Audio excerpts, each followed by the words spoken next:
Hello and welcome to a teacher's lesson on how to use mail lists that have been exported from BCesis into the school conference in FirstClass. Now this only works if your secretary does it, and at Don Ross we have secretaries that export email lists into FirstClass. They are saved in the school's conference, so all DRS staff have access to them. Now this could work at other schools, but you have to get your office staff to do that. So this is not a tutorial on how to export it from BCesis, but for teachers, how to use that exported list to make class lists.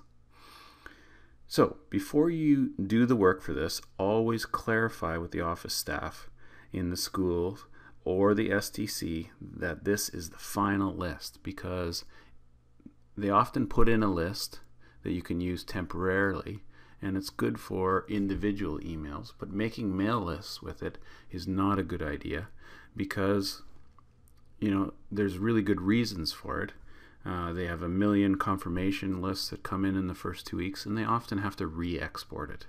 After the first couple weeks, they usually add new ones manually to that list, but up until then it's just way too much work to add an extra 50 or 60 different email addresses manually, and it takes a long time. So that's why they do that. So make sure that this is the final list before you make your class list.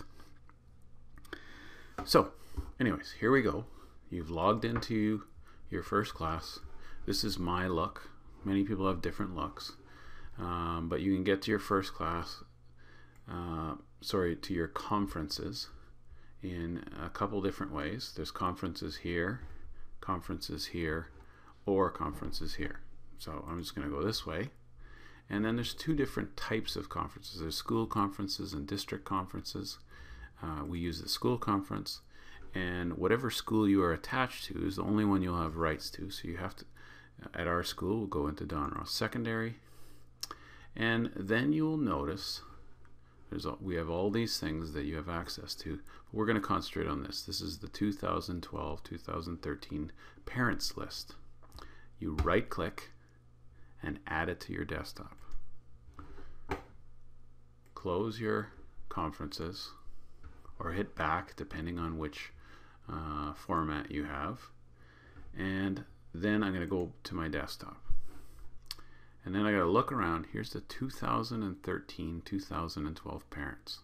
You grab that and you just drag it and put it on your own contacts. It'll just be called contacts. And now if you look over here on Henry's contacts and you hit the plus, there's actually 2012-2013 parents are sitting inside that now. Okay, so I'm going to go on Henry's contacts, and although I often like to do it like this, go to the desktop and you go to Henry's contacts, and then it comes open separately. Then what I'm going to do is I'm going to create a new, I can't just hit new because that'll be new contact, but if you hit it from the drop down list, you go new mail list, and then you're going to name it by a class. Now hopefully you have a list in front of you that you printed out of BCesis or you got from your secretary, but I have one for Computer Studies 9. So I just go like this and I go Computer Studies 9, and I'll go BLK for block 1, but my name's gotten too long, so I'll probably just go comp, and then I'll go block 1, and then I can say OK, and it'll say do you want to save it, and you save, right? And then now I gotta go find it, and there's Computer Studies 9 block 1, and now I can just start adding, and we have in the mail list, I'm gonna close this for now just so I can show you something. In the parents email list, it should be under P. I think it was called parents. I'll find it a different way.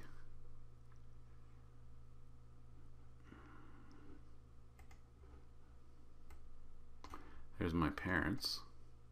You'll see they go by 8 and then their first name and then their second name, right? Or 9 first name, second name.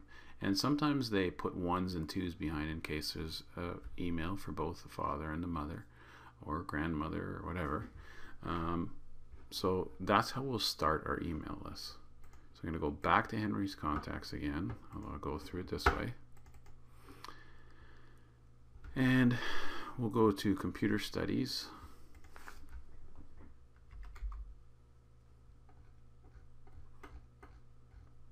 So these are all my list of all my computer classes, but I'm going to use this one just as kind of a fake one. And I'll start typing in members of the class.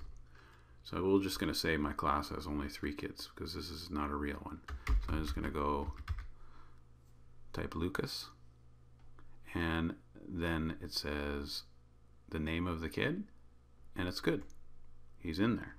Second kid in the class.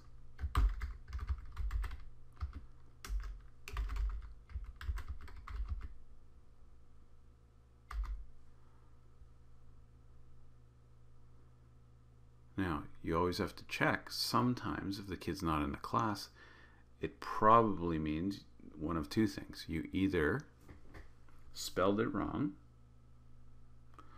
which I didn't, or it means that parent has not given in their email address. So then you got to go delete that one. And I usually put a little check mark on their class list, and the next day I will ask that student to get it for me, and then I'll send it into the office, and then we can keep adding these to the list, and it'll make it a little bit easier, but you always have a few at the beginning. So then you type in another kid, and you wait, and it pops up, and that's the right kid, and another kid,